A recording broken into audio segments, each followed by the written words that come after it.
ဆောင်ထူးဒီဆိုမှုနဲ့ပတ်သက်ပြီးဒါဟာသွေးရိုးတန်ရုံလုံးဝမဟုတ်ဘူးလို့ဆိုလာတဲ့တရုတ်ဆောင်ထူးရဲ့မိခင်မင်္ဂလာပါပရိသတ်ကြီးတို့ရေတရုတ်ဆောင်ထူးဟာငယ်စဉ်ကတည်းကနေ Happy ဖြိုဘီစစ်ကွရိုနဲ့အတူတရုတ်ဆောင်ခက်သူလည်းဖြစ်ပါတယ်ပညာရေးကိုဦးစားပေးချင်တာကြောင့်တရုတ်ဆောင်လုပ်တွေကိုရပ်နာခဲ့ပြီးအခုအချိန်မှာအမှုပညာလောကထက်သို့ပြန်လည်ဝင်ရောက်လာခဲ့ပါတယ်အခုလက်ရှိမှာတရုတ်ဆောင်ပတ်ဝန်းတရုတ်ဆောင်ထားတဲ့ပန်းနူတွေအဖြူရောင်တက်ဂရေမက်ချိုဇကားတွေထဲမှာကြာရဇက်ကောင်ကနေအကောင်းဆုံးတရုတ်ဆောင်နိုင်ခဲ့သူမို့လူကြိုက်များပြီးပြိတ္တများစွာရရှိခဲ့ပါတယ်တရုတ်ဆောင်ထူးဟာရိုးသားကြိုးစားပြီးချွေးမဲ့ပါတဲ့သူမို့ပြိတ္တများစွာယင်ထဲမှာလည်းနေရာယူပြီးသားဖြစ်ပါတယ်ရလာတဲ့အမှုပညာကြီးကိုလည်းမိခင်ဖြစ်သူကိုအမြဲအားလေးရှိပြီးမိခင်ဖြစ်သူကိုကိုယ်ပိုင်အိမ်လေးနဲ့ထားနိုင်ဖို့အမြဲကြိုးစားနေသူလည်းဖြစ်ပါတယ်ဆောင်ထူးအောင်မြင်လာမှုအပေါ်မှာမနာလူသူတချို့လည်းရှိနေပြန်ပါတယ်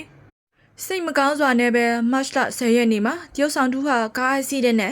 ရန်ကုန်တိုင်းမြောက်ဥက္ကလာပဆေးရုံမှာတည်ဆုံသွားကြောင်းသိရှိရခဲ့ပါတယ်။တရုတ်ဆောင်ထူးကကားနဲ့တစ်ပင်ကိုဝင်တိတ်ခဲ့တာလို့လည်းသိရှိရခဲ့ပြန်ပါတယ်။ကားရှိတစ်ခုလုံးပျက်စီးသွားခဲ့ပေမဲ့တစ်ပင်မှာတော့ပန်းဘက်အရာလေးသာရှိနေခဲ့ကြောင်းဒါဟာသွေးရိုးတန်ရုံမဟုတ်နိုင်ဘူးတခြားကားတစ်စီးကဝင်တိတ်ခဲ့တာဖြစ်ပြီးထွက်ပြေးသွားတာဖြစ်နိုင်တယ်လို့တန်တရားဝင်နေကြပါတယ်။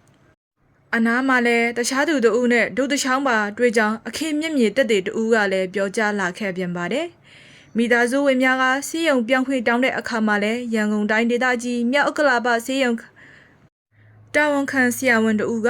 ခေါင်းထိလူနာဖြစ်တာကြောင့်ပြောင်းခွင့်မပေးခဲ့ဘူးလို့မိခင်ဖြစ်သူကပြောကြားလာခဲ့ပြန်ပါတယ်။တရုတ်ဆောင်ထူးတည်ဆုံမှုဖြစ်စဉ်တစ်ခုလုံးမှာ